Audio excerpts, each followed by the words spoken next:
Script files embedded in uploads like PHP, Python, JavaScript, and others are a serious threat vector for any application that accepts files from external sources. The Cloud Immersive Virus Scan API covers the full range of threat detection, but in this video we'll be focusing specifically on how to block script files from uploads in Python using the Advanced Scan endpoint.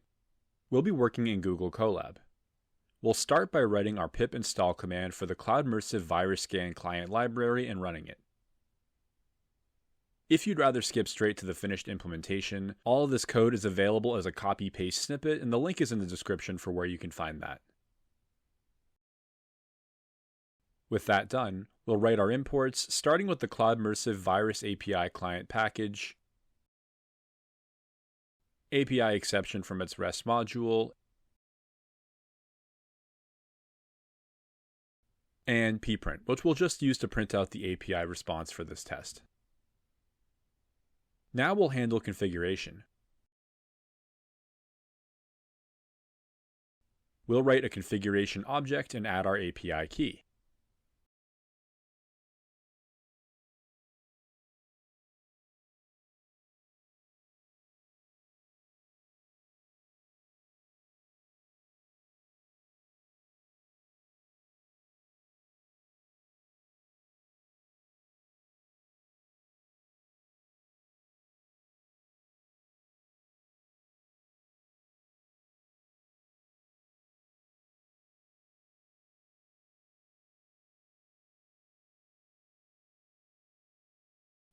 Then we'll instantiate our Scan API client, which is the object we'll be calling our scan method on in a moment.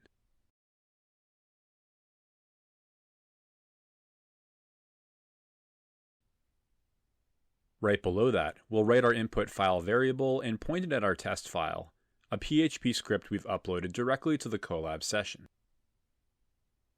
There's nothing malicious in here, but it is a script file, and that's exactly the signature we're testing against. Now we've arrived at the key part. We'll write allow scripts and set it to false. Just one parameter on one line. This tells the API to flag any script file and return clean result as false, regardless of whether the script contains a known malicious payload. It's content level blocking, so if it's a script, it just doesn't get through. Now we'll write our try except block. We'll save our API response to a variable and call the scan file advance method on our API instance, passing in input file and our allow scripts parameter. Then we'll hand that response off to pprint.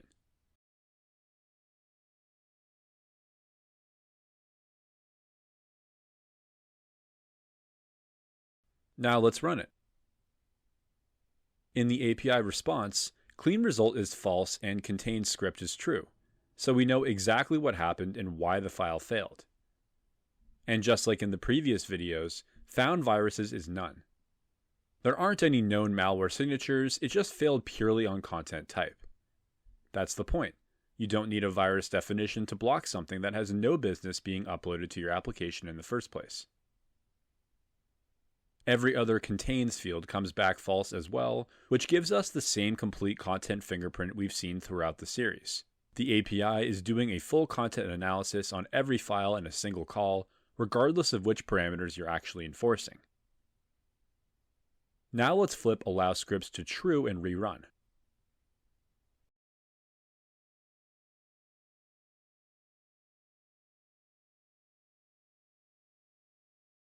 Clean result comes back true and the file passes. If your application legitimately processes script files, one boolean opens that gate while keeping every other threat category blocked. In the next video of this series, we'll look at blocking password-protected files. We'll eventually add that link below if you want to jump ahead. If you have any questions about the Virus Scan API, reach out to our sales team and they'll be glad to help.